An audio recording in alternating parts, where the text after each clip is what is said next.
Hello students, कार्य, ऊर्जा और शक्ति पढ़ रहे हैं हम। पिछली क्लास में अंदर बहुत एक इंटरेस्टिंग रिजल्ट हमने निकाला था जिसमें हम बोल रहा था कि कंजर्वेटिव संरक्षी बलों द्वारा जो कार्य किया जाता है वो उसकी पोटेंशियल एनर्जी का ऋणात्मक होता है। ठीक है, ये हमने निकाल लिया था। क्या बोला था हमने कि संरक्षी बलों द्वारा work done by conservative force, ठीक है, ऐसे मैं इसको लिखता हूं कि work done by conservative force जो होता है वो माइनस डेल्टा यू के बराबर होता है।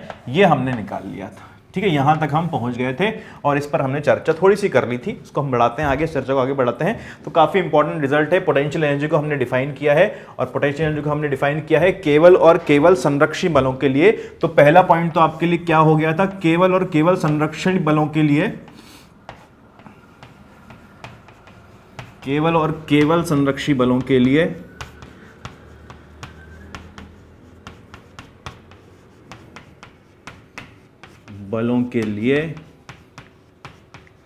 किसको डिफाइन करते हैं हम, पोटेंशियल एनर्जी को परिभाषित किया जाता है। ठीक है, स्थितिज ऊर्जा को किसके लिए परिभाषित किया है हमने केवल और केवल संरक्षी बलों के लिए किया है। ठीक है, ये बात आपको पता है। बचपन में भी, मतलब छोटी क्लास में आपने जब भी पोटेंशियल एनर्जी पढ़ा है, जो फॉर्मूले पढ़े हैं, पोटेंशियल एनर्जी mgh होती है, जो भी बातें की हमने, जिस भी फोर्स की आपने जब भी बात की, ग्रेविटेशनल फोर्स हो, स्प्रिंग फोर्स हो, कोई भी फोर्स हो, वो हमेशा ही संरक्षी बल हुआ करता था। तो आपको वहां बताने की जरूरत नहीं थी कि संरक्षी बल है इसलिए इसको पोटेंशियल एनर्जी को डिफाइन किया। लेकिन अब आप बड़े हो गए, बड़ी क्लास में आ गए, ठीक है, बड़ी चीजें पढ़ रहे हैं, तो आपको पता होना चाहिए कि जो सिर्फ कंजर्वेटिव फोर्स होता है, सिर्फ उसके लिए हम जो है पोटेंशियल एनर्जी को डिफाइन करते हैं। ठीक, अब क्या करें, हम इसका रख लें इसको अपने पास। ठीक है, रख लेते हैं इसके बाद। तो इससे हम बहुत सारी चीजें अभी निकालने वाले हैं। तो सबसे पहले जो चीज हम निकालने वाले हैं, इसको हम रखेंगे संभाल के, ठीक है, उसको अच्छी तरह याद रखेंगे और आगे इसके ऊपर हम और चर्चा करने वाले हैं। लेकिन सबसे पहली चीज जो हम इसके ऊपर काम करने वाले हैं वो है work energy theorem. Work energy theorem मैंने पिछली क्लास में आपसे चर्चा की थी थोड़ी बहुत, है ना। कार्य ऊर्जा प्रमेय पे मैंने आपके साथ चर्चा की थी। ठीक है, कार्य ऊर्जा प्रमेय क्या होता है, ठीक है, हिंदी में लिखूं, अपने आप लिख लेना। ठीक है, कार्य ऊर्जा प्रमेय क्या होता है, ये होता है कि कार्य जो होता है, कुल जो कार्य होता है किसी भी ब्लॉक पर या किसी पार्टिकल पे जो कुल कार्य हो रहा होता है, ठीक है, सभी बलों द्वारा जो कार्य हो रहा होता है, वो उसके अंदर चेंज इन काइनेटिक एनर्जी, उसके अंदर जो गतिज ऊर्जा में परिवर्तन आता है वो कुल कार्य के कारण आता है। ये हमारे पास वर्क एनर्जी थ्योरम है। Net work done is equal to delta के बराबर होता है। अच्छा भैया, नेट वर्क डन क्या है, क्या भला है नेट वर्क डन, क्या क्या हो सकता है नेट वर्क डन के ऊपर। तो इसको समझने के लिए हम एग्जाम्पल ले लेते हैं, है ना। एग्जाम्पल में क्या लें भाई, क्या समझे एग्जाम्पल लें। हम बोलते हैं कि मान लीजिए हमारे पास एक ट्रॉली है,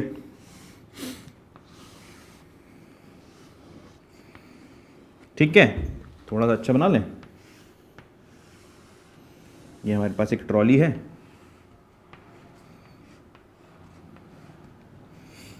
चलिए ट्रॉली चला दें, आगे तो टायर लगा उन्हें तो गिर जाएगी।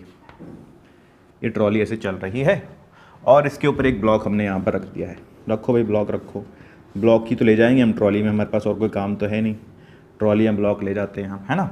और ये ट्रॉली जो है ये त्वरित हो रही है कुछ ए एक्सेलरेशन से, ए त्वरण से ये त्वरित हो रही है, अच्छी बात है ना। और हमारे पास क्या है, और यहाँ पर जो इसका जो म्यू है, जो फ्रिक्शन है, वो कुछ म्यू के बराबर इसका फ्रिक्शन का कोफिशिएंट है। ठीक है, ये घर्षण गुणांक हमारे पास यहाँ पर है। चलिए, मास इसका कितना मान लें हम, m इसका मास मान लें हम। ठीक है, m इसका मास मान लिया है हमने। और क्या क्या है और क्या चाहते हो आप इसके अंदर, और हम क्या करें, और हम इसके अंदर कुछ नहीं करते हैं और कुछ करना चाहिए मुझे। चलिए देखते हैं, अगर मेरा इसमें अंदर काम हो गया तो ठीक है, नहीं तो बाकी हम करते हैं। चलिए, अब मैं क्या करता हूँ, मैं इसके ऊपर इसकी एफबीडी बनाता हूं। सबसे पहले तो इस ट्रॉली के रेफरेंस फ्रेम में, ट्रॉली के फ्रेम से देखूं तो क्या इसकी एफबीडी होगी, उसको बनाता हूं मैं। तो आप देखोगे इस ब्लॉक को, m को इधर बना लें, दुनिया से अलग कर लें, ट्रॉली से अलग कर लें। ट्रॉली से अलग करने के बाद ये m है, नीचे इस पे mg लगेगा, है ना, और ऊपर इसके ऊपर नॉर्मल लग रहा होगा, है ना। और क्या हो रहा होगा भैया, एक सूडो फोर्स लग रहा होगा इसके ऊपर, सूडो m है, सूडो, ठीक है, m है, सूडो फोर्स इसके ऊपर लग रहा होगा। लगेगा नहीं लगेगा, बिल्कुल भूले तो नहीं हो ना पुरानी चीजें, ठीक है, आती हैं आपको अच्छे से। और इसके बाद फ्रिक्शन भी लग रहा होगा, फ्रिक्शन इसके ऊपर पीछे जाएगा, आगे की तरफ फ्रिक्शन लग रहा होगा, इसके ऊपर ये फ्रिक्शन फोर्स लग रहा होगा। ठीक है, हमें तो बस फोर्स से मतलब है कौन कौन से फोर्स अभी इसके ऊपर लग रहे हैं। ठीक है, ये हुआ हमारे पास, ये कहानी हुई। अच्छा, ये ऐसे ऐसे फोर्स लगे, इसके ऊपर mg लग गया, अच्छा, और ma लग गया, और फ्रिक्शन लग गया, और कुछ लगना है, और कुछ लगाना है हमें, सूडो भी हमने लगा दिया। ठीक है, तो अच्छा, मुझे कुल सबके कारण मुझे कार्य निकालना है, कितना इसके अंदर कार्य हुआ है सबके कारण। तो मैं क्या लिखूंगा, work done by net, work done net, ठीक है, कुल कार्य जो है वो डेल्टा के बराबर है। अब ये नेट में क्या क्या आया भाई, इस नेट में क्या क्या आ गया उसको हम देखते हैं। तो इस नेट में आ गया आपके पास कार्य जो mg ने किया, ठीक है, अभी हम ये नहीं देख रहे हैं कहाँ कैसे क्या लग रहा है, हमें बस ये जो फोर्स लग रहे हैं हम वो निकाल लेते हैं। कार्य जो नॉर्मल ने किया, ठीक है, कार्य जो फ्रिक्शन ने किया, कार्य जो सूडो ने किया, ये सारे कार्य हमारे पास आ गए। ये किसके बराबर आए, ये डेल्टा के बराबर आ गए। ये किसके बराबर आ गए, ये डेल्टा के बराबर आ गए। ठीक है भाई, ये हुई बात, ये हुई हमारे पास बात। तो इसके अंदर mg क्या है भाई, mg क्या है इसके अंदर, mg मैं बोलता हूँ कि mg एक संरक्षी बल है, क्योंकि मैं जानता हूँ, ठीक है, मैं जानता हूँ mg एक संरक्षी बल है। तो मैं देख देता हूँ कि mg द्वारा जो कार्य किया गया वो, इसको मैं लिख सकता हूँ कि work done by conservative force, इस तरह से मैं इसको लिख सकता हूँ, ठीक है। नॉर्मल और फ्रिक्शन, ये क्या है, नॉर्मल और फ्रिक्शन असंरक्षी बल है, मतलब नॉन कंजर्वेटिव है, तो मैं work done by non conservative इसको लिख सकता हूँ, plus work done by pseudo में इसको लिख सकता हूँ, ठीक है, वर्क डन बाय सूडो में इसको यहाँ पर लिख सकता हूँ। और ये डेल्टा के बराबर आ गया, और ये डेल्टा के बराबर आ गया, ठीक है। वर्क एनर्जी थ्योरम का एक और रूप, एक और प्रारूप जो आपको याद रह जाए तो बहुत ही बढ़िया बात है। इसको भी लगाने में हमारे लिए बहुत आसानी हो जाती है, ठीक है, हम इसको क्वेश्चन के अंदर इस्तेमाल करते हैं तो, ठीक है। एक प्रारूप तो ये है ही सही, वर्क डन इक्वल डेल्टा के, इसको भी आप इस रूप में यहाँ पर याद कर लेते हो तो बहुत अच्छी बात हो जाती है। चलिए इसको भी आगे लेके चलते हैं और बातें करते हैं इसके ऊपर, है ना। तो क्या आया हमारे पास, work done by conservative plus work done by non conservative plus work done by pseudo बराबर डेल्टा के होता है, ठीक है। चलिए अच्छा, ये वर्क डन बाय कंजर्वेटिव को क्या लिख सकता हूं मैं, यहां से देखो माइनस डेल्टा यू के बराबर मैं यहां से लिख सकता हूं, ठीक है। Work done by non conservative plus work done by pseudo equals to delta के बराबर आएगा, है ना। यहां से आप देखोगे तो work done by non conservative plus work done by pseudo, ये किसके बराबर होता है आपके पास, ये आ जाए आपके पास डेल्टा के प्लस डेल्टा यू के बराबर। एक और प्रारूप जिसको आपको याद रखना है, ठीक है। एक चीज आपको याद रखनी है कि अगर आप पोटेंशियल एनर्जी लिख रहे हो इस थ्योरम में, इस प्रमेय में, अगर आप पोटेंशियल एनर्जी यानी कि डेल्टा यू लिख रहे हो तो कहीं भी कंजर्वेटिव फोर्सेस का बल नहीं, कार्य नहीं लिखोगे। कहीं भी कंजर्वेटिव फोर्स, कंजर्वेटिव बलों द्वारा जो कार्य हो रहा है, संरक्षी बलों द्वारा जो कार्य हो रहा है, उसको आप नहीं लिखोगे, ठीक है। हम उल्टे हाथ की तरफ लेफ्ट हैंड साइड पर कार्य लिखते हैं और राइट हैंड साइड पर एनर्जी लिखते हैं, ठीक है। तो आप देख सकते हो कि जब मैंने एनर्जी लिखा है तो यहां पर कंजर्वेटिव फोर्सेस का कार्य कहीं नहीं आया है। वहां पर मैंने जब कार्य लिखा था कंजर्वेटिव फोर्सेस का इधर लेफ्ट हैंड साइड पर, तो यहां एनर्जी नहीं लिखी थी, पोटेंशियल एनर्जी नहीं लिखी थी, ठीक है। तो या तो पोटेंशियल एनर्जी आएगी या संरक्षी बलों द्वारा कार्य जो किया जा रहा है वो आएगा, दोनों चीजें साथ में नहीं आ सकती, इस चीज का आपको ध्यान रखना पड़ेगा, ठीक है। तो एक प्रारूप आपके पास ये भी आ गया है, ठीक है। चलिए भाई अच्छी बात है, और क्या करें हम इसके अंदर। अब कई बार हमारे पास क्या होता है, बहुत जनरल जो सिचुएशन होती है, ठीक है, बहुत जनरल जो ज्यादातर क्वेश्चन में आपको देखने को मिलती है, उसमें ना तो फ्रिक्शन होता है ना तो फ्रिक्शन होता है। जो हमने एग्जांपल लिया उसकी बात कर रहा हूं मैं भी, ना फ्रिक्शन होगा ना सूडो होगा, ना सूडो होगा।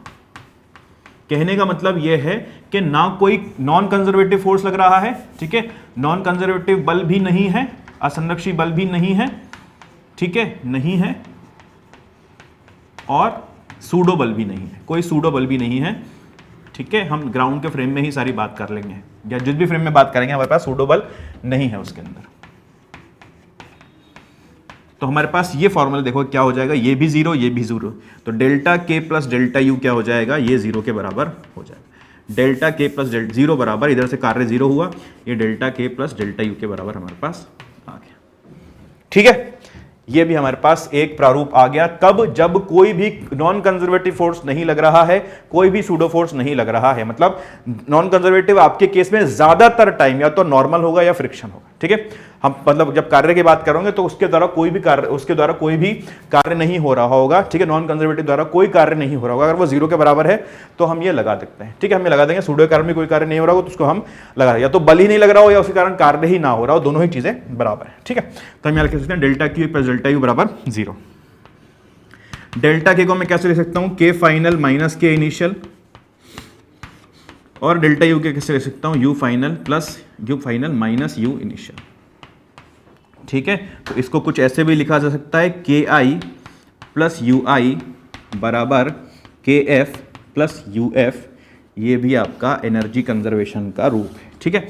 ये एनर्जी कंजर्वेशन हमने लगाया, जो आपने बचपन में पढ़ा था कि conservation of conservation of energy, law of conservation of energy, ये है, यहाँ से आता है वर्क एनर्जी थ्योरम से। वो तब लगा पाते हैं हम जबकि कोई भी नॉन कंजर्वेटिव फोर्स काम ना कर रहा हो और हमारे पास कोई सूडो फोर्स काम ना कर रहा हो, मतलब जितने भी बल कार्य कर रहे हों वो सिर्फ और सिर्फ संरक्षी बल हों, और उनको भी हमें पोटेंशियल एनर्जी के रूप में अपने फॉर्मूले में लिखना पड़ेगा, लिखना होता है, तभी हमारा कार्य हो पाता है, ये हमारा काम हो पाता है, ठीक है। चलिए इसके ऊपर थोड़े बहुत हम क्वेश्चन अब करके देखें, चीज़ें को करके देखते हैं तो हमारे लिए समझ में आएगा हमें कि क्या क्या होता है इसके अंदर और हमें किस तरह के क्वेश्चन देखे जाते हैं हमारे लिए।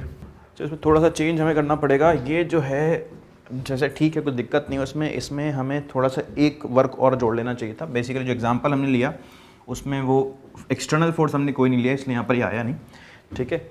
हमारे पास होना ये चाहिए, फॉर्मूला जो होना चाहिए हमारे पास सीधा सीधा ही होना चाहिए, work done by external plus work done by conservative plus work done by non conservative plus work done by pseudo equals to delta के, ठीक है। ये है आपकी वर्क एनर्जी थ्योरम, ये है आपकी प्यारी सी वर्क एनर्जी थ्योरम, ठीक है।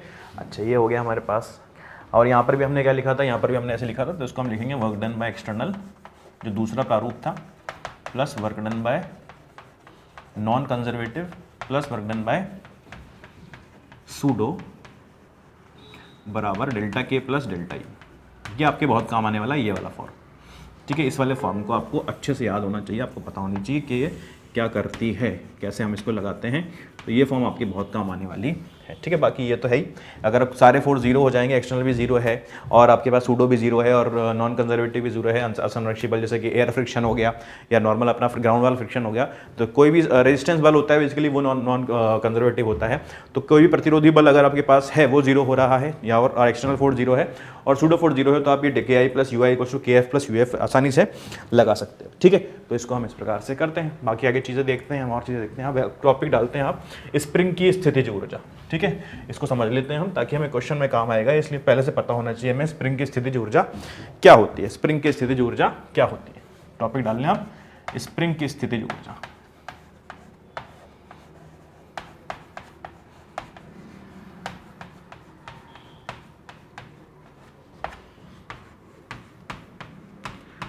चलें भाई, स्प्रिंग की स्थितिज ऊर्जा पे चर्चा करते हैं। ओके, है ना। हम मान लेते हैं कि हमारे पास एक ये स्प्रिंग है, इस तरह से हमने यहाँ पर एक स्प्रिंग लगा रखी है, या इसको हमने यहाँ से ऐसे जोड़ रखा है और ये हमारी स्प्रिंग है। ये हमारे स्प्रिंग से मैंने एक ब्लॉक को जोड़ रखा है, उस ब्लॉक का कुछ मास ले लो, मास की ज़रूरत नहीं पड़ेगी, ले लो मास इसका कितना है m, ठीक है, m इसका मास है। और मैं इसको खींचता हूँ, मतलब इसको बाहर की तरफ खींचता हूँ, तो बाहर की तरफ खींचने पर कुछ ऐसी कंडीशन बन जाती है, ये ब्लॉक यहाँ पर आ जाता है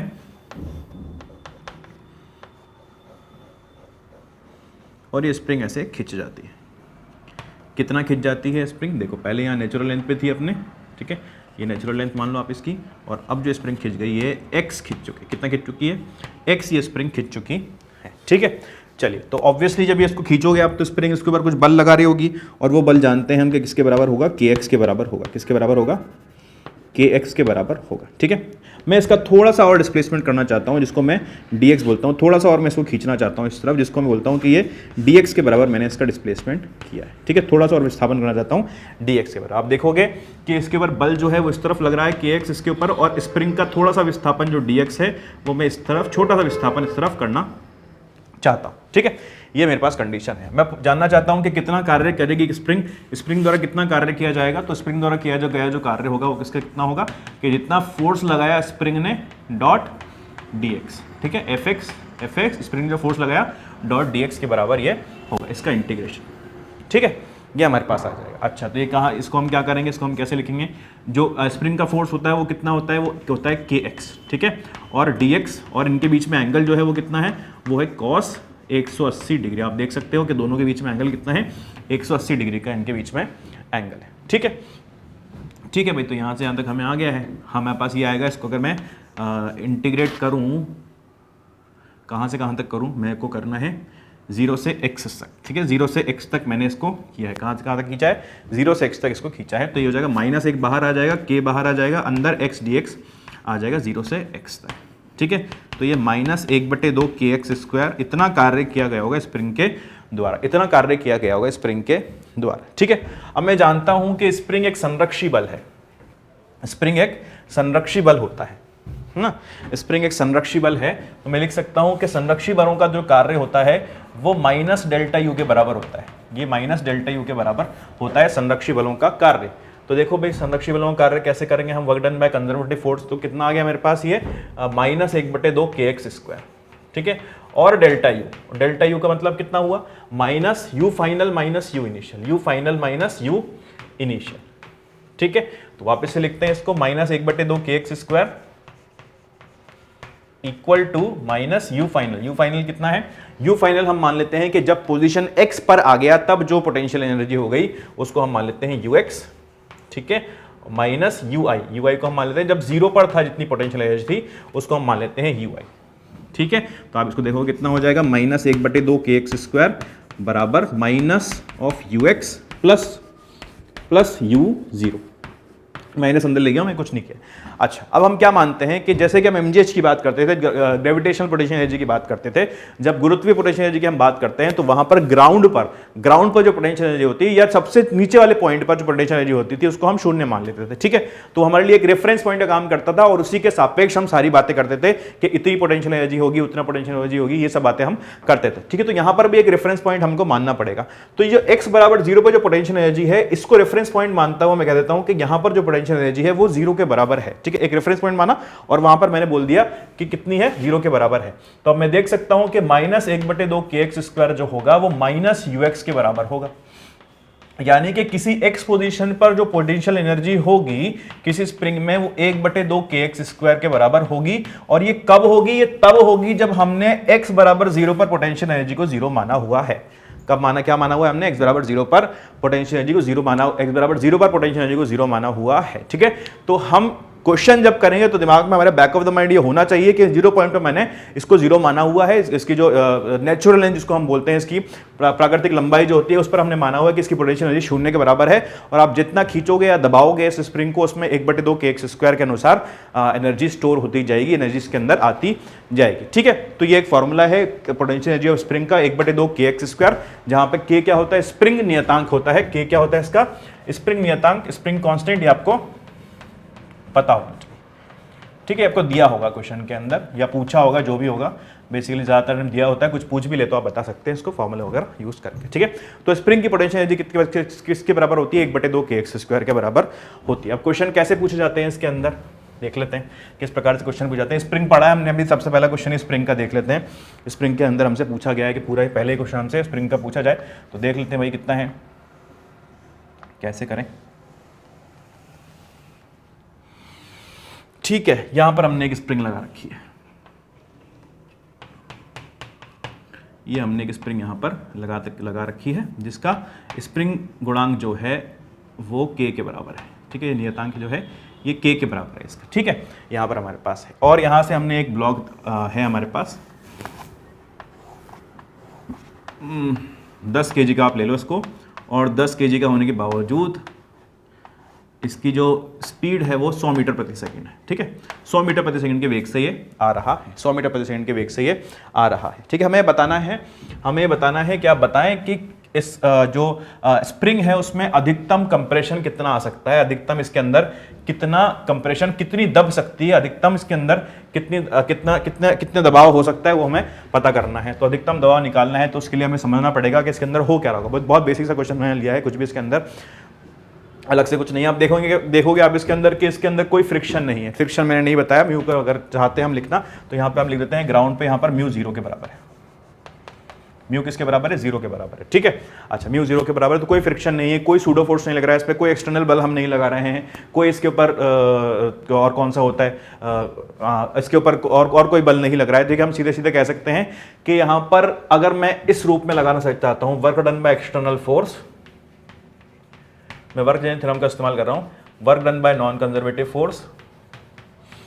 प्लस वर्क डन बाय क्या बोलते हैं, सूडो ये किसके बराबर है, ये है डेल्टा के प्लस डेल्टा यू के बराबर। ठीक है, आप देख सकते हो कि एक्सटर्नल भी कोई नहीं है, फ्रिक्शन कुछ नहीं है, नॉन कंजर्वेटिव जीरो है, जीरो भी जीरो है, तो डेल्टा के प्लस डेल्टा यू यहाँ पर कितना आ गया मेरे पास, जीरो के बराबर आ गया है। ये कितना किसके बराबर आ गया, जीरो के बराबर भी आ गया है। आप सीधे सीधे भी कह सकते थे इस चीज को कि यहाँ पे कोई असंरक्षी बल नहीं है, कुछ सूडो नहीं है, कोई एक्सटर्नल फोर्स नहीं है, तो डेल्टा के प्लस डेल्टा यू होगा वो जीरो के बराबर होगा। ठीक है, अच्छा अगर डेल्टा के प्लस डेल्टा यू जीरो के बराबर है तो हम क्या बोलेंगे, हम बोलेंगे K initial plus U initial is equals to K final plus U final. ठीक है, अच्छा कुछ बच्चे बोल सकते हैं कि सर यहाँ पर आप देख सकते हो कि नॉर्मल फोर्स लग रहा है और नॉर्मल असंरक्षी बल होता है। ठीक है, नॉर्मल असंरक्षी बल होता है, लेकिन नॉर्मल जो लग रहा है वो जिस दिशा में डिस्प्लेसमेंट हो रहा है उससे 90 डिग्री का एंगल बना रहा है, तो उसका कार्य cos 90 की वजह से वैसे भी जीरो हो जाएगा, जो फॉर्मूला रखेंगे हम, तो इसकी वजह से कोई कार्य नहीं हो रहा है, तो आप उसको वैसे भी असंरक्षी बलों की वजह से कह सकते हो कि इस वजह से भी कार्य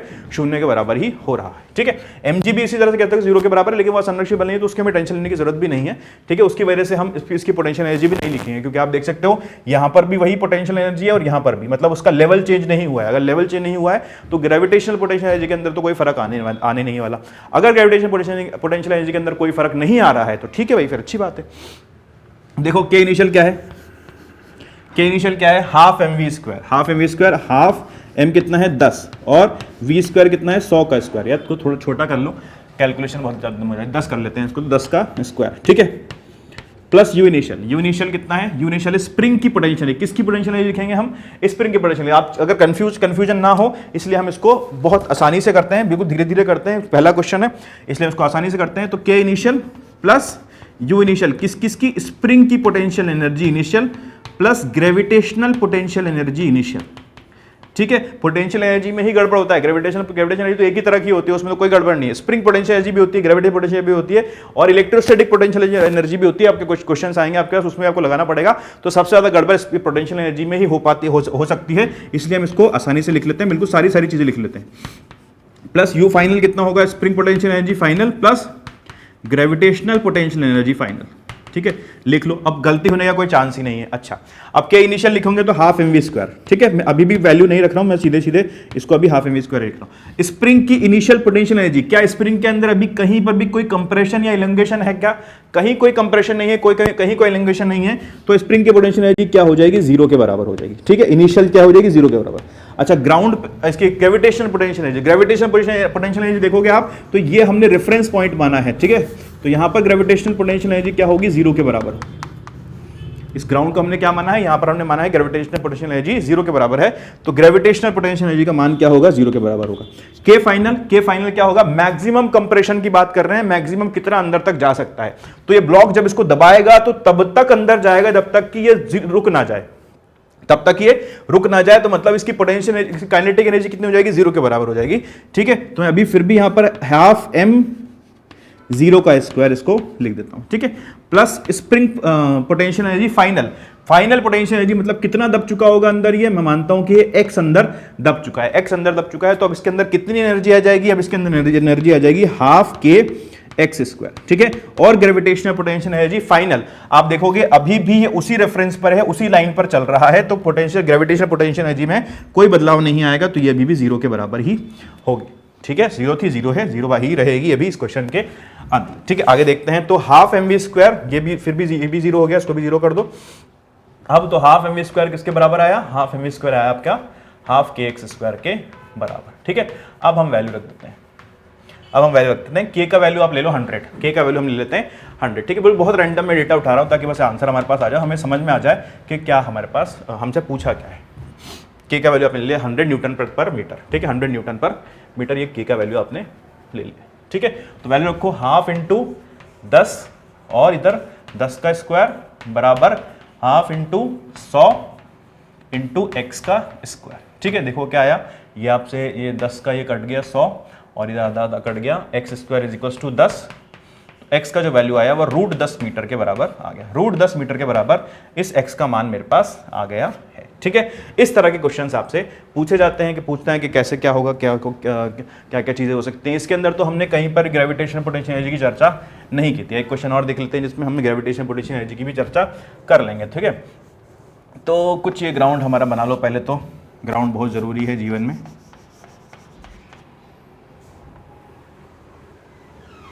और ये एक ट्रैक है, ये एक ट्रैक है, और इस ट्रैक जहाँ पर ये ट्रैक ख़त्म होता है बिल्कुल यहाँ पे आके मिल जाता है, और फिर यहाँ पर हमने स्प्रिंग लगा रखी है, ठीक है, स्प्रिंग हमने यहाँ पर लगा रखी है इस प्रकार से, ठीक है। और ये h हाइट से हमने कोई ब्लॉक को नीचे गिराया है, ये ब्लॉक को हमने यहाँ से नीचे फेंका है, ठीक है। कितना मास लोगे आप ब्लॉक का, m मास आप ले लोगे, ठीक है। और यहाँ पर म्यू का मान क्या है, यहाँ पर म्यू का मान 0 के बराबर है, ठीक है, मतलब कोई फ्रिक्शन नहीं, फ्रिक्शनलेस सरफेस है, ठीक है। चलिए आपको बताना है कि मैक्सिमम कंप्रेशन कितना आएगा, मैक्सिमम कंप्रेशन कितना आएगा इस स्प्रिंग के अंदर, ठीक है। हमने इसको रेस्ट से छोड़ा है, हमने इसको रेस्ट से छोड़ा है इस ब्लॉक को। अगर इस ब्लॉक को हम रेस्ट से छोड़ें तो क्या होगा, ठीक है, वही चर्चा करते हैं भाई। हम बिल्कुल अभी बेसिक से कर रहे हैं तो हम इसी फॉर्म में लिख लेते हैं ताकि हमें फोर्स के बारे में, वर्क के बारे में थोड़ा सा आइडिया होने लगे। Work done by external, work done by non conservative plus work done by pseudo equals to, ठीक है, बार बार लिखोगे तो याद होगा और समझ में भी आएगा। इक्वल्स टू, अब दिख रहा है साफ साफ के सूडो नहीं है, लेकिन मैं फिर भी लिख रहा हूं ताकि आपको समझ में आती रहे चीजें। इक्वल्स टू डेल्टा के प्लस डेल्टा यू, ठीक है, ये हमारे पास फॉर्मूला है। अच्छा, कोई एक्सटर्नल फोर्स लग रहा है क्या? नहीं, कोई एक्सटर्नल फोर्स नहीं लग रहा है, तो एक्सटर्नल फोर्स द्वारा कार्य कितना होगा? 0। कोई नॉन कंजर्वेटिव है क्या? नॉन कंजर्वेटिव इसके अंदर अगर नॉर्मल को हम मान भी लेते हैं नॉन कंजर्वेटिव है तो उसके कारण कोई कार्य यहाँ पर नहीं हो रहा है क्योंकि वो 90 डिग्री पर लग रहा है डिस्प्लेसमेंट से, तो ये भी 0 हो जाएगा। सूडो फोर्स है ही नहीं तो इसके कारण भी कार्य कितना होगा? 0 के बराबर होगा, ठीक है। अच्छा, बस बचा कितना? डेल्टा के प्लस डेल्टा यू। तो अगर डेल्टा के प्लस डेल्टा यू बचा है तो हम लिख सकते हैं के आई प्लस यू आई बराबर के एफ प्लस यू एफ, ठीक है।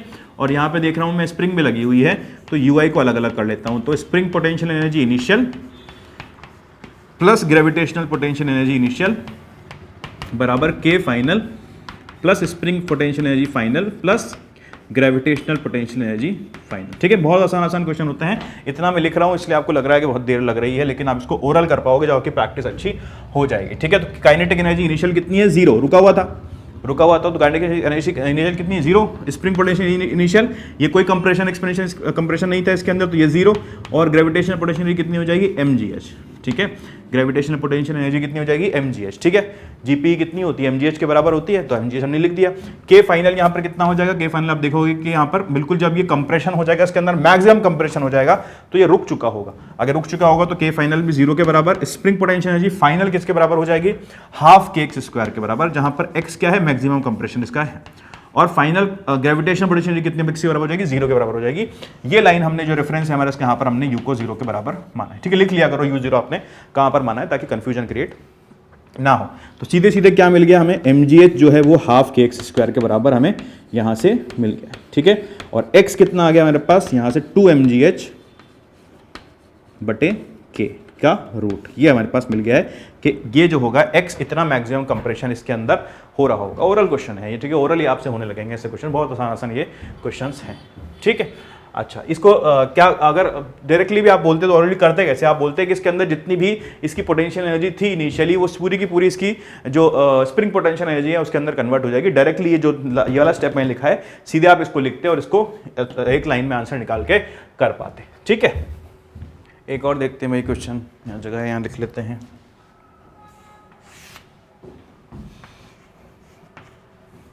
चलिए भाई, बोर्ड जो है फूल गया है यहाँ से। ये हमारे पास एक तरह से इस तरह से पेंडुलम है और इसका जो बॉब है, इसको एल लेंथ की पेंडुलम है हमारे पास, ठीक है। इसकी लंबाई एल है, ठीक है। और इस बॉब को हमने कुछ इस प्रकार से यहाँ पर खींच कर यहाँ तक ले आए हैं, ठीक है। और ये जो डिस्प्लेसमेंट हमने इसका विस्थापन किया है ये एल के बराबर है। कितना विस्थापन किया है? ये एल के बराबर है, ठीक है। और यहाँ से हम इसको छोड़ेंगे, अब यहाँ से हम इसको छोड़ेंगे, और जब हम इसको यहाँ से छोड़ेंगे तो आपको बताना है कि इसके अंदर इसके अंदर कितना वेग होगा। जो बॉब है उसका वेग कितना हो जाएगा। जब यहाँ से लाके आप इसको छोड़ोगे तो वापस यहाँ पहुँचेगा, तो इस वाली पोजीशन पे जो इसकी लोएस्ट पॉइंट है, उसकी लोएस्ट पॉइंट पर इसका कितना वेग हो रहा होगा, तो कुछ वेग इसकी तरफ यहाँ पर आ रहा होगा, वी हम मान लेते हैं इतना वेग हो रहा होगा इसके अंदर, है ना। अच्छा, कोई फोर्सेस की बात करते हैं तो कौन कौन से फोर्स लगते हैं? कोई एक्सटर्नल फोर्स इसमें नहीं है, कोई सूडो फोर्स नहीं लग रहा है, ठीक है। कोई नॉन कंजर्वेटिव फोर्स के नहीं लग रहा है। हम मानते हैं कोई भी यहाँ पर एयर फ्रिक्शन की कोई बात नहीं हम कर रहे हैं, ठीक है। तो हम बोल सकते हैं डेल्टा के प्लस डेल्टा यू बराबर 0, यानी के आई प्लस यू आई बराबर के एफ प्लस यू एफ, के आई प्लस यू आई बराबर के एफ प्लस यू एफ, ठीक है। ये हम बोल सकते हैं साफ साफ। अच्छा, एक हमें रेफरेंस पॉइंट मानना पड़ेगा यहाँ पर, तो जब सबसे नीचे वाला पॉइंट होता है उसको हम रेफरेंस पॉइंट मान लेते हैं। ये इसका लोएस्ट पॉइंट है, तो यहाँ पर हम मानते हैं कि इसकी जो ग्रेविटेशनल पोटेंशियल एनर्जी है वो 0 के बराबर है। ठीक है, तो यहाँ पर ग्रेविटेशनल पोटेंशियल कितनी एनर्जी कितनी होगी, जितनी हाइट है mgh आप कर दोगे, बॉस ये बॉब का मास क्या लोगे आप, m ले लोगे, है ना। तो ये कितना होगा, अच्छा ये एंगल मुझे पता हो तो मेरा काम हो सकता है। ठीक है, आप देखोगे ये लेंथ L है, ये लेंथ L है और ये लेंथ भी L है। क्या ये एक इक्विलेटरल ट्राइंगल बना रहा है, क्या ये इक्विलेटरल ट्राइंगल बना रहा है, समबाहु त्रिभुज यहाँ बन रहा है, तो ये 60 डिग्री का एंगल यहाँ पर हो जाएगा। एंगल कितना हो जाएगा, 60 डिग्री का एंगल यहाँ पर हो जाएगा। ठीक है भाई, सही बात है। अच्छा, मुझे चाहिए ये वाली हाइट चाहिए मुझे, ये h चाहिए मुझे। ठीक है, तो h कितना होगा, ये इस पूरे में से अगर मुझे ये पता चल जाए ये कितना है तो मुझे L पता चल सकता है। इस पूरे में से अगर मैं इसको माइनस कर दूं, इस वाले को L में से इसको माइनस कर दूं तो मुझे पता चल सकता है। ठीक है, तो ये पूरा तो L था, तो L माइनस L cos 60, इसको देखो राइट एंगल ट्राइंगल बनेगा, यहाँ पे 90 डिग्री एंगल होगा, ये L cos 60, तो L माइनस L cos 60 जो होगा ये मेरे पास h आ जाएगा, तो गलत लिख दिया, ये L, ये कितना हो जाएगा, ये हो जाएगा L cos 60। ठीक है, ये पूरा L था तो ये h कितना हो जाएगा, L माइनस L cos 60। ठीक है, यानी कि L माइनस L/2 जो कि L/2 के बराबर यहाँ पास आ जाएगा। ठीक है, चलिए मेरे पास चीज़ें पता चल गई, h का मान बहुत ज़रूरी था हमारे लिए, हमें पता चल गया। अब हम इस पर आते हैं, k इनिशियल कितना है हमारे पास, k इनिशियल कितना है, इनिशियली हमने इसको रेस्ट से छोड़ा है तो k इनिशियल 0 है। इनिशियल इसकी ग्रेविटेशनल पोटेंशियल एनर्जी mgh के बराबर, h कितना है L/2 के बराबर। ठीक है, k फाइनल कितना हो जाएगा, हाफ mv² और u फाइनल कितना हो जाएगा, u फाइनल हो जाएगा इसका 0। ठीक है, तो mg L/2 किसके बराबर होगा, हाफ mv² के बराबर हो जाएगा। ठीक है, ये m से m गया, ये 2 से 2 गया, तो v कितना हो गया, v हो गया रूट gl के बराबर, रूट gl मीटर पर सेकेंड के बराबर v का वैल्यू हमारे पास आ गया है। ठीक है, ये वैल्यू हमारे पास आ गया है रूट gl का। ठीक है, चलिए आगे देखते हैं, अगला क्वेश्चन देखते हैं। ये सारे वर्क एनर्जी थ्योरम पे बेस्ड क्वेश्चन हम कर रहे हैं, बाकी इसको बहुत प्रैक्टिस करके फिर हम आगे बढ़ेंगे। जितने हमारे पास रिक्वायरमेंट है, मुझे लगता है कि आपको बहुत ज़रूरी है प्रैक्टिस करना, ये हम फिर उसके बाद करने वाले हैं। ठीक है, इस प्रकार से एक हम क्या करते हैं, एक टेबल हम ले लेते हैं और इस टेबल में मान लेते हैं कि एक चेन हमारे पास रखी है, ऐसे L लंबाई की चेन,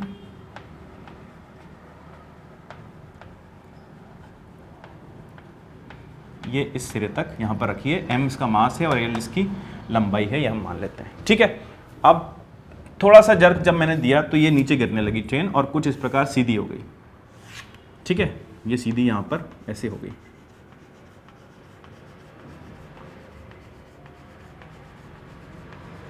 ठीक है, अब जब सीधी हो जाएगी तो आपको बताना है कि अब इस परिस्थिति में इसका वेग कितना होगा, इस चेन का वेग कितना होगा, ये आपको बताना है। तो कैसे करेंगे भैया हम इसको,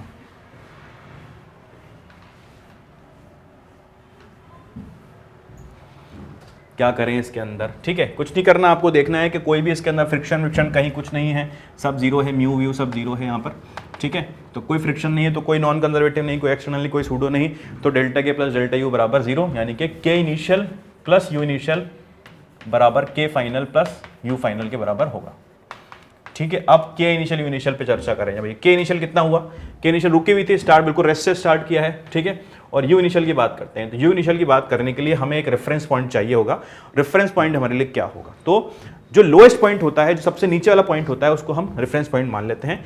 यहाँ पर हम अगर इस कंटिन्यूस बॉडी की बात करते हैं, इस कंटिन्यूस बॉडी की बात करते हैं, तो इसका सेंटर ऑफ मास जहाँ पर होगा वहाँ पर हम यू को 0 मानेंगे। ठीक है, देखो यहाँ पर क्या है, सेंटर ऑफ मास से कितना होगा, L/2 पर कितना होगा, यहाँ पर L/2 का इसका सेंटर ऑफ मास होगा, तो यहाँ पर मैंने यू को 0 माना है।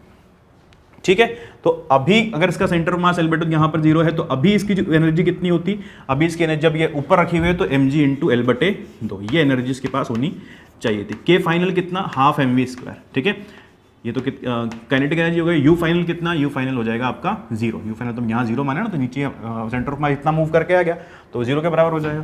तो mg L/2 बराबर हाफ mv² के बराबर हमारे पास यहाँ पर मिल गया है। ठीक है, बहुत आसान छोटे छोटे क्वेश्चन हैं, ये m से m कट जाएगा, 2 से 2 कट जाएगा, v का मान रूट gl के बराबर आ जाएगा, रूट gl मीटर प्रति सेकंड के बराबर हमारे पास यहाँ पर आ जाएगा। ठीक है, इस प्रकार के क्वेश्चन आपसे पूछे जाते हैं।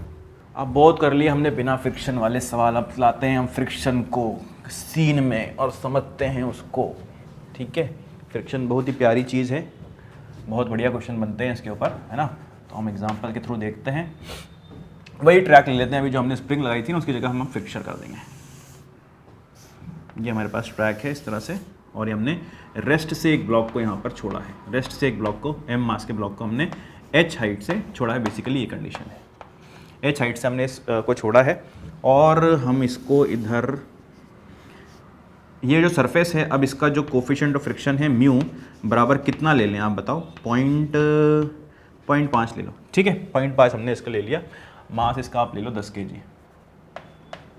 या एक काम करो म्यू को म्यू रहने दो, ठीक है, म्यू का वैल्यू ले लेते हैं, म्यू को हम म्यू रहने देते हैं, ठीक है। चलिए, अच्छा ये कहानी है।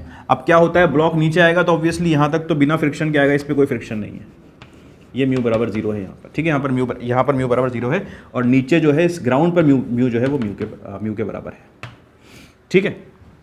अब नीचे तक तो आएगा, बिना किसी रोक टोक के आ जाएगा नीचे तक तो, लेकिन थोड़ा आगे जाने के बाद ये ब्लॉक रुक जाएगा, है ना, यहाँ पर ये ब्लॉक रुक जाना चाहिए फ्रिक्शन के कारण। हम मान लेते हैं कि यहाँ पर आकर ये ब्लॉक रुक गया है।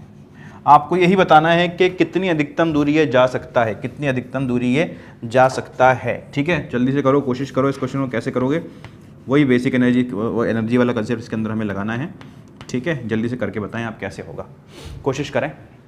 मैं ऐसा मान के चल रहा हूँ कि आपने पूर्ण रूप से अपना प्रयास कर लिया है, और मैं इसको अभी आगे लेके चलने वाला हूँ। क्या फॉर्मूला है हमारे पास, वर्क एनर्जी थ्योरम में क्या लगाते हैं, work done by external plus work done by non conservative, ठीक है, plus work done by pseudo बराबर डेल्टा के प्लस डेल्टा ई, ठीक है, यही कहानी होती है हमारे पास, बराबर डेल्टा के प्लस डेल्टा यू। अब वर्क डन एक्सटर्नल तो कोई है नहीं, तो 0 के बराबर होगा, ठीक है, सूडो भी 0 के बराबर होगा, ठीक है। अच्छा, नॉन कंजर्वेटिव फोर्स है भैया, इसके अंदर नॉन कंजर्वेटिव फोर्स है, लेकिन अब इसको हम ऐसे करके देखते हैं। पहले हम इसको ऐसे कर लेते हैं। हम मानते हैं कि पहले यहाँ से यहाँ तक ये नीचे आ गया है ना, यहाँ से यहाँ तक ये नीचे आ गया है, और हम चर्चा करते हैं। नीचे जस्ट इस पॉइंट पर ये पहुंचा है, जब बिल्कुल ये हमारा जो सरफेस है, जो फ्रिक्शनलेस वाला सरफेस है, वो खत्म होने वाला है और फ्रिक्शन वाला सरफेस शुरू होने वाला है, तब इसका क्या वेग है, इस पर हम चर्चा करते हैं, इस वेग को निकालने का प्रयास करते हैं, ठीक है। तो इस पोजीशन के लिए, यहां से यहां तक की पोजीशन के लिए आप देख सकते हो कोई भी फ्रिक्शन इस पर नहीं है, कोई भी फ्रिक्शन नहीं है, तो इसकी जो मैकेनिकल एनर्जी होगी वो कंजर्व रहेगी। मतलब हम कह सकते हैं इसकी जो पोटेंशियल एनर्जी होगी वो पूरी की पूरी काइनेटिक एनर्जी में बदल गई होगी, तब्दील हो गई होगी। नहीं समझ में आ रहा तो आप सीधे सीधे लगाओ KI प्लस UI बराबर KF प्लस UF, ठीक है, सीधे सीधे लगाओ। नहीं समझ में आ रहा तो कोई दिक्कत वाली बात नहीं। KI कितना है, KI इसका 0 है, रेस्ट से स्टार्ट किया है। UI कितना है, mgh, ठीक है, h हाइट पर रखा है, ठीक है। KF कितना है, यहाँ की बात कर रहे हैं, तो F half mv² plus UF कितना है 0, ठीक है, बिल्कुल नीचे आ चुका है। तो कितना हो जाएगा, mgh बराबर हाफ mv², तो m से m कटा यहाँ पर आपके पास, तो v का मान कितना है, √2gh के बराबर। यहाँ v का मान मेरे पास आ गया है, ठीक है, v का मान √2gh के बराबर आ गया है मेरे पास। चलिए, अच्छी बात है, v का मान आ गया। अब चर्चा करते हैं हम नीचे की बात चर्चा करते हैं कि यहां से यहां तक चलेगा, कितना चलेगा। हम मानते हैं कि मान लीजिए कि ये x चला, कितना चल गया, x चल गया ये ब्लॉक, और x चलने के बाद रुक गया, x चलने के बाद रुक गया, इतना ही अधिकतम चल सकता है। तो हम अब क्या लगाएंगे, अब हम ये लगाएंगे ये वाला जो हमने लगाया था, ठीक है। अच्छा, work done by non conservative force, तो फ्रिक्शन किधर लग रहा है भैया, इसके पर फ्रिक्शन लगेगा इस पे पीछे। कभी भी ये ब्लॉक यहाँ पर होगा, जैसे ये बीच की स्थिति देख लेते हैं, बीच की स्थिति में इस ब्लॉक के ऊपर फ्रिक्शन जो होगा पीछे के बराबर लग रहा होगा, पीछे के लग रहा होगा, और वो म्यू एन के बराबर होगा। किसके बराबर होगा, म्यू एन के बराबर होगा, और एन mg के बराबर है, बिल्कुल सीधे चल रहा है, तो म्यू mg के बराबर ये फ्रिक्शन का मान हो रहा होगा, ठीक है। कैसे होगा, f कितना है, इसके FVD बना लो ब्लॉक की, m नीचे mg, ऊपर नॉर्मल, इधर फ्रिक्शन f, ठीक है। और कहा भैया, और कुछ लग रहा है इसके ऊपर, और कुछ नहीं लग रहा है, ठीक है, ये लग रहा है। तो हम देखते हैं f का मान जो होगा वो म्यू mg के बराबर हो जाएगा, f का मान जो होगा वो म्यू mg के बराबर हो जाएगा, ठीक है भाई, म्यू mg के बराबर होगा। तो फर्क कंजर्वेटिव फोर्स द्वारा किया गया कार्य, इसके फ्रिक्शन द्वारा किया गया कार्य कितना होगा, फ्रिक्शन लग रहा है इस दिशा में और डिस्प्लेसमेंट हुआ है इस दिशा में, ठीक है। तो fx cos 180, fx cos 180, तो fx cos 180 इतना कार्य किया होगा किसने, फ्रिक्शन ने, ठीक है। और ये किसके बराबर होगा, डेल्टा के प्लस डेल्टा यू। अच्छा, डेल्टा के को क्या लिखूं मैं, k final plus u k final plus k final minus k initial, ठीक है, और डेल्टा यू को u final minus u initial, इस तरह से मैं इसको लिख पाऊंगा, ठीक है। fx cos 180 डिग्री, f का मान कितना है, f का मान है म्यू mg, x का मान निकालना है और cos 180 की वजह से -1 यहां पर आ गया है। फाइनल काइनेटिक एनर्जी, क्योंकि फाइनली आकर रुक गया है तो फाइनल काइनेटिक एनर्जी हो गई 0। इनिशियल काइनेटिक एनर्जी कितनी थी, यहां पर इसका वेग था हाफ mv²। कितना था, हाफ mv²। ठीक है, v का मान हम रख देंगे, मैंने इसको हाफ mv² रख दिया। ठीक है, plus u final minus u initial. ये ग्रेविटेशनल पोटेंशियल एनर्जी की बात हो रहा है, तो पूरे इस दौरान, पूरे इस प्रोसेस में एक ही लेवल पे है, तो u फाइनल भी 0, u इनिशियल भी 0, तो दोनों ही 0 0 के बराबर हो गए हैं। ठीक है, तो माइनस म्यू mgx किसके बराबर आया, ये आया आपका हाफ mv² के बराबर। हाफ mv² के बराबर ये मेरे पास आ गया है। ठीक है, क्या किया हमने, k फाइनल हाफ mv² 0, ये माइनस आएगा ना यहाँ पे। ठीक है, ये माइनस यहाँ पर आ गया। ठीक है, चलिए ये माइनस से माइनस कटा, m से m कटा। ठीक है, तो x का मान क्यों आ गया हमारे पास, कितना आ गया, v²/2 म्यू g। ठीक है, और v का मान हम रखें तो कितना था, √2gh/2 म्यू g। ठीक है, और थोड़ा सा इसको हल कर लें तो √2h/g। ठीक है, और एक ऊपर से भी चला जाएगा, नीचे √2 बचेगा, √1/μ। ठीक है, इस प्रकार से इसको हम हल कर सकते हैं। ठीक है, चलिए। अच्छा, अगर इसको हम डायरेक्टली करते हैं, मतलब पूरे ही पथ में इसको हम लगा लेते हैं, इसका एनर्जी कंजर्वेशन लगा लेते हैं, या जो हमारे पास फॉर्मूला है उसको लगा लेते हैं, तो क्या होता है देखते हैं। क्या हम लगाते हैं, work done by non conservative को, बाकी तो कुछ है नहीं, इज इक्वल्स टू डेल्टा के प्लस डेल्टा यू। ठीक है, इसको देखते हैं। तो नॉन कंजर्वेटिव फोर्स क्या है हमारे पास, फ्रिक्शन, जिसमें कितना लग रहा है, -Fx, ये हमने देख लिया था, इतना लग रहा था, -μmgx इतना लग रहा था।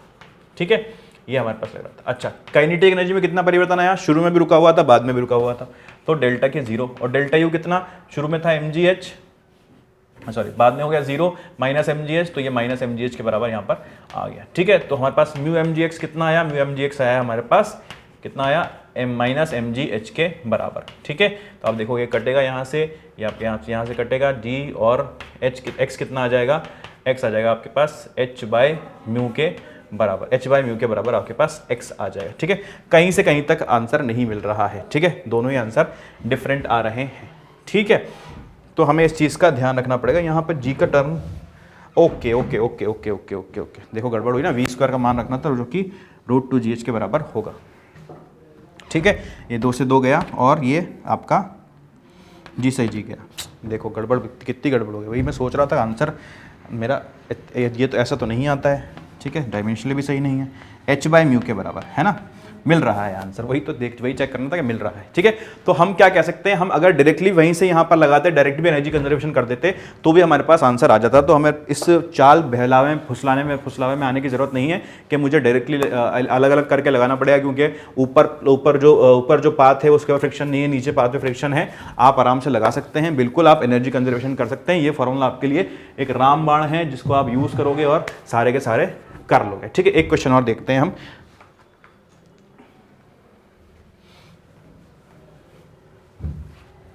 कुछ ऐसा है, अब तो हमें समझ में आ ही गया कि हमें कैसे करना है, तो झट हम इसको कर लेंगे।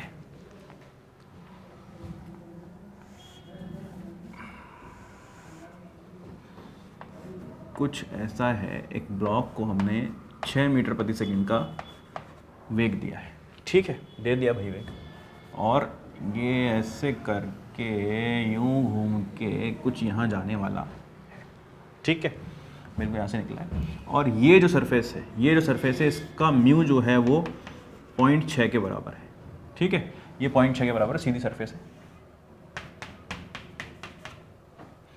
ठीक है, मास आप ले लो, इसका कितना ले लो, मास m ही ले लो, और ये जो डिफरेंस है ना, ये जो हाइट में डिफरेंस है, ये 1 मीटर के बराबर। कितना है, 1 मीटर के बराबर ये आपका डिफरेंस आ रहा है। ठीक है, अब ये देखिए ब्लॉक यहाँ से गिरेगा और ऊपर जाएगा, है ना, ऊपर जाएगा। क्यों, क्योंकि यहाँ पे म्यू 0 है, बीच में नहीं रुक सकता, तो जाएगा ही जाएगा वहाँ, तो कोई रोकने वाला है ही नहीं इसको। म्यू यहाँ पर 0 है, वहाँ पर 0.6 है। चलिए, अच्छी बात है। क्या पता करना है आपको पता करना है कि कितनी दूर जाकर उस वाली सरफेस पर, ऊपर वाली सतह पर रुक जाएगा, ये आपको पता करना है। ठीक है, और कोई डेटा की जरूरत तो नहीं है, देखेंगे अगर जरूरत पड़ेगी तो बीच में कर लेंगे। चलिए भैया, क्या करें हम इसके अंदर, हम देखते हैं कि हम लगा सकते हैं ये वाला प्रारूप, work done by non conservative, external pseudo सब 0 इज इक्वल्स टू डेल्टा के प्लस डेल्टा यू। ठीक है, अच्छा, ये ब्लॉक जब यहाँ पर आ जाएगा तो इसकी एफबीडी बनाते हैं। जब ये ब्लॉक यहाँ पर आ गया है तो इसके नीचे लग रहा है mg नॉर्मल, और ये इधर फ्रिक्शन, फ्रिक्शन का मान क्या होगा म्यू mg के बराबर। ठीक है, मान लेते हैं कितनी दूर जाके रुका है, मान लेते हैं हम यहाँ से ये x दूरी पर जाकर रुक गया है। कितनी दूरी पर जाकर रुक गया है, x दूरी पर जाकर ये रुक गया है। ठीक है, तो f कितना होगा, f होगा mu mg x, sorry mu mg होगा, और वर्क डन बाय f कितना होगा, f into x cos 180 degree. ठीक है, क्योंकि इनके बीच का एंगल कितना है 180।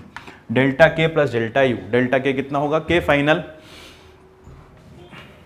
माइनस के initial plus U final minus you initial, इसको मैंने ऐसे लिख लिया है। ठीक है, अच्छा एफ एक्स कॉस 180 डिग्री कितना होगा, माइनस एफ एक्स, वैल्यू रख लेंगे हम। के फाइनल कितना हो जाएगा, शुरू में कितना था 6 मीटर पर सेकेंड, और बाद में कितना हो गया 0, तो 0 माइनस 1/2 mv²। ठीक है, ये तो काइनेटिक एनर्जी की बात हुई। पोटेंशियल एनर्जी की बात करें तो अभी कितनी हो गई है mgh, और यहाँ अगर मैं मान लूँ इस वाली पोजीशन पे 0, यहाँ मान लेता हूँ इस वाली सतह पर 0 है, नीचे वाली सतह पर हम 0 मान लेते हैं, तो ऊपर कितना चला गया, 1 मीटर ऊपर चला गया, तो हम क्या लिखेंगे mgh। अभी कितनी हो गई mgh, शुरू में कितना था 0। ठीक है, तो ये पूरा हमारे पास कहानी यहाँ बन गई है। fx के f का मान कितना रख दें, minus mu mg into x बराबर माइनस 1/2 mv² प्लस mgh। ठीक है, ये हम कहते हैं m से m सब जगह कट गया है, ये आपका है ना, और माइनस म्यू, म्यू का मान कितना दिया है आपको, म्यू का मान है 0.6, g आपको दिया है 10, x आपको निकालना है माइनस 1/2, v का वैल्यू दिया आपको 6, तो ये 36 प्लस 10 इंटू h आपको 1 मीटर दिया है। ठीक है, तो ये कितना हो जाएगा, माइनस 6x बराबर माइनस 18 प्लस 10, 6x बराबर -8, माइनस 6 बराबर -8, x बराबर 8/6, जो कि 4/3 मीटर के बराबर आ जाएगा। ठीक है, कितना हो जाएगा 1.13 मीटर के बराबर ये आंसर आ जाएगा। ठीक है, इतना चलेगा। क्या किया मैंने, 1.33। ठीक है, इतना ये चलेगा, और इतना चलने के बाद ये रुक जाएगा। ठीक है, चलिए, तो आज हमने वर्क एनर्जी थ्योरम के ऊपर क्वेश्चंस किए हैं। जो प्रारूप हमने ये पढ़ा है ये बहुत इंपॉर्टेंट है, इसको आपको साथ में लेकर चलना है, बिल्कुल एकदम कंठस्थ कर लेता है इन चीज़ों को, और याद करके चलना है, भूलना नहीं है इनको, आपको प्रैक्टिस करते रहना है इनकी। जितना आपका ये अच्छा होगा उतना आपका फिजिक्स अच्छा होता जाएगा। ठीक है, तो अच्छे से इन चीज़ों को याद रखो। आज हम यही ख़त्म करते हैं, आज के लिए इतना ही। Thank you.